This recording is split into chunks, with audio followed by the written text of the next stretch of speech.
जोशीमठ में दोबारा निर्माण कार्यों के लिए बजट मंजूर।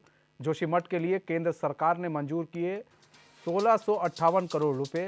केंद्रीय गृह मंत्री की अध्यक्षता में समिति ने किया बजट मंजूर। इस साल की शुरुआत में जोशीमठ में हुआ था भूधसाव।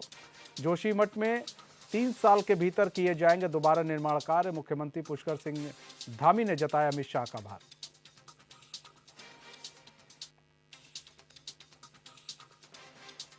तो बड़ी खबर आपको बता रहे इस वक्त की जोशीमठ से आ रही है। जोशीमठ में दोबारा निर्माण कार्यों के लिए जो बजट है वो मंजूर कर लिया गया। जोशीमठ के लिए केंद्र सरकार ने मंजूर किए 1658 करोड़ रुपए। केंद्रीय गृह मंत्री की अध्यक्षता में समिति ने किया बजट मंजूर। इस साल की शुरुआत में जोशीमठ में हुआ था भूधसाव। जोशीमठ में 3 साल के भीतर किए जाएंगे दोबारा निर्माण कार्य। मुख्यमंत्री पुष्कर सिंह धामी ने जताया अमित शाह का आभार।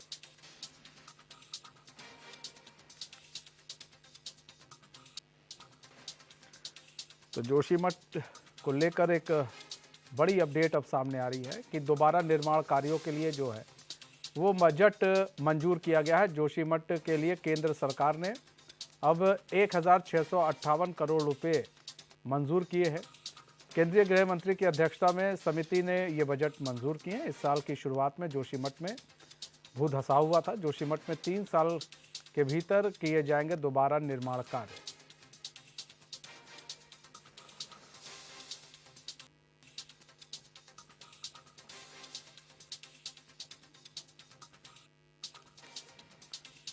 तो बड़ी खबर आपको बता रहे इस वक्त की जोशीमठ में दोबारा निर्माण कार्यों के लिए केंद्र सरकार ने जो बजट है वो उसको मंजूरी दी है। 1658 करोड़ रुपए के बजट को मंजूरी दी है। केंद्रीय गृह मंत्री की अध्यक्षता में समिति ने बजट मंजूर किया है। इस साल की शुरुआत में जोशीमठ में हुआ था भूधसाव। 3 साल के भीतर दोबारा निर्माण कार्य किए जाएंगे। मुख्यमंत्री पुष्कर सिंह धामी ने अमित शाह का आभार जताया है।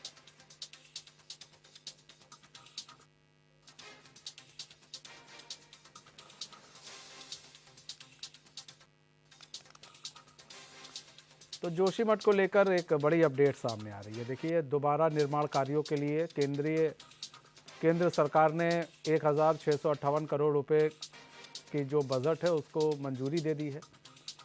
केंद्रीय गृह मंत्री अमित शाह की अध्यक्षता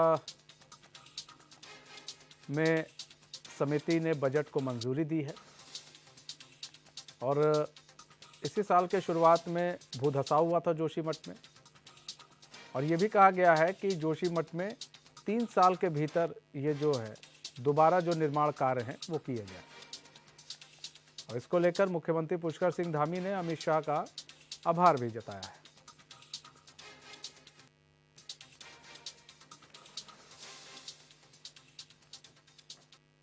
रोहित विक्रम सिंह हमारे साथ लाइव जुड़ चुके हैं, हमारे ब्यूरो चीफ। रोहित, जोशीमठ को लेकर एक बड़ी अपडेट आ रही है कि केंद्रीय सरकार ने एक 1658 करोड़ रुपए के बजट को मंजूरी दी है। ये एक अच्छी खबर है। बिल्कुल मनीष जी, और जिस तरह से जोशीमठ में भूधसाव हुआ था और उसको लेकर लगातार जो है रेस्क्यू ऑपरेशन, लोगों को राहत एवं बचाव का काम जिस तरह से राज्य सरकार की ओर से चलाया गया, लोगों को अलग शिफ्ट किया गया, पूरे मास्टर प्लान के तहत लोगों को आईटी फैब्रिकेटेड भवन में रखा गया। चूँकि जोशीमठ जो है हमेशा से ही आकर्षण का केंद्र रहा है।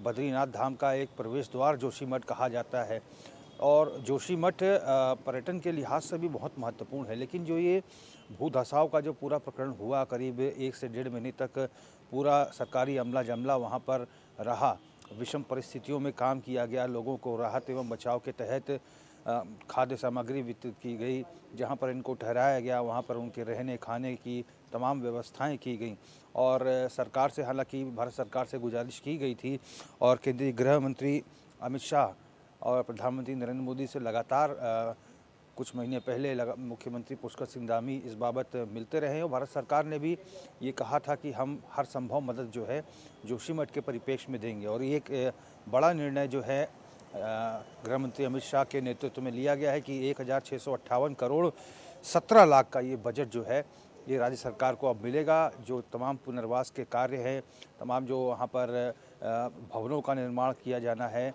लोगों को मुआवजा राशि जो बांटी जानी है, तमाम चीज़ें जो हैं वहाँ के लोकल एडमिनिस्ट्रेशन की तरफ से चिन्हित कर ली गई थी। हालांकि अब जो मुआवजा दिया जाएगा तो लोगों को उनके भवन निर्माण के लिए, जो उनके व्यावसायिक भवन है उनको निर्माण के लिए ये पैकेज जो है आवंटित किया जाएगा। पूरी तरह से नए मास्टर प्लान के तहत एक नया जोशीमठ बसाया जाएगा और इसमें जो है मनीष जी, योजना के तहत राष्ट्रीय आपदा जो प्रतिक्रिया कोष है, एनडीआरएफ की रिकवरी एंड रिकंस्ट्रक्शन विंडो से 1079.96 करोड़ की जो सहायता है वो केंद्रीय सहायता दी जाएगी, जबकि राज्य सरकार राहत के लिए राज्य आपदा प्रतिक्रिया कोष से 126 करोड़ 41 लाख जो है ये राज्य के मद से बजट खर्च किया जाएगा और 451.80 करोड़ रुपए जो है ये इसमें भी राज्य सरकार जो है अपनी तरफ से वहन करेगी और इसमें पुनर्वास के लिए 91.82 करोड़ जो है ये जो भूमि अधिग्रहण की लागत जो है ये इसमें शामिल की गई है। तो कहाँ कहाँ पे कितना कितना इन्वेस्टमेंट किया जाना है इसका स्केल भी जो है ये तय किया गया है, लेकिन जो भारत सरकार की तरफ से फ़िलहाल जो मुआवजा राशि दी गई है ये निश्चित तौर पर प्रदेश के विकास के लिए, प्रदेश का जो एक टूरिज़्म हब जो कहा जाता है और एक अच्छा खासा कैंटोनमेंट हब भी जोशीमठ है मनीष जी। तो ऐसे में ये पैकेज जो है जोशीमठ के लिए, जोशीमठ के निवासियों के लिए, वहाँ के पर्यटन के लिहाज से बहुत महत्वपूर्ण है, क्योंकि जोशीमठ से ही सटा हुआ औली है। औली जहाँ पर स्नो स्कीइंग की जाती है, भारी मात्रा में बर्फ़ पड़ती है, स्कीइंग फेस्टिवल्स होते हैं और जब ये नया जोशीमठ बसाया जाएगा तो निश्चित तौर पर वहाँ जो पर्यटन गतिविधियाँ रुक सी गई थी वो एक बार फिर से सुचारू हो पाएंगी और ये एक तरह से जोशीमठ के लिए एक मरहम का काम करेगा ये आपदा राहत पैकेज। और जल्द ही 3 साल के भीतर इस मास्टर प्लान के तहत नए जोशीमठ को बसाने का लक्ष्य जो है निर्धारित किया गया है। मुख्यमंत्री ने प्रधानमंत्री नरेंद्र मोदी और गृह मंत्री अमित शाह के लिए का इसमें धन्यवाद अर्पित किया है कि उन्होंने राज्य की विषम भौगोलिक परिस्थिति को देखते हुए ये निर्णय लिया और राज्य को ये राहत पैकेज दिया है। राहत पैकेज मिला है, लेकिन अब यहाँ पर ये है कि नए जोशीमठ की बात की जाए तो ऐसे में बहुत ज़रूरी हो जाता है वहाँ की भौगोलिक परिस्थिति को समझना, क्योंकि जिस तरह से देखा गया कि भू धसाव हुए और वहाँ पर कहा गया कि बेतरतीब तरीके से निर्माण कार्य हुए, जहाँ पर घर एक मंजिला होना चाहिए, कहीं कहीं पर 2-2 मंजिला लोगों ने खड़ा कर दिया। ऐसे में वहाँ की जो भौगोलिक परिस्थिति है उससे काफ़ी छेड़छाड़ की गई। तो क्या जब नया जोशीमठ बसाने की जो बात हो रही है तो ऐसे में क्या वैज्ञानिकों का भी इसमें रोल रहेगा, वो भी उनके साथ होंगे कि भाई यहाँ पर अगर आप कुछ निर्माण कार्य कर रहे हैं तो कोई दिक्कत नहीं है और आने वाले कई सालों तक दिक्कत ना पैदा हो? देखिए मनीष, इसका सर्वे जो है जब जोशीमठ का भू धसाव का मसला हुआ था और तमाम जो ऐसे होटल्स हैं और व्यावसायिक भवन हैं जिनको चिन्हित किया गया था, कुछ एक भवनों को गिराया भी गया था, उस समय एक अच्छा खासा डेलीगेशन जो है भू वैज्ञानिकों का वहाँ पर मौजूद था।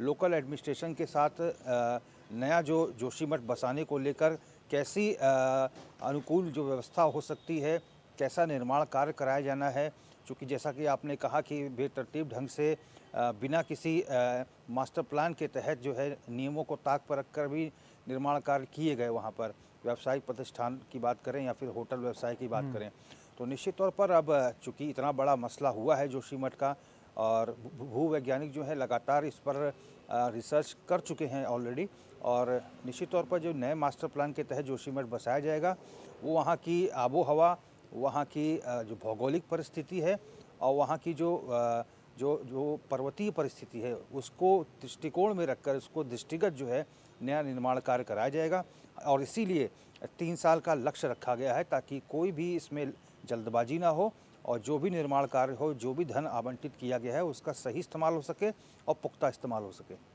ठीक है रोहित, बहुत बहुत धन्यवाद हमारे साथ जुड़ने के लिए और तमाम जानकारी साझा करने के लिए।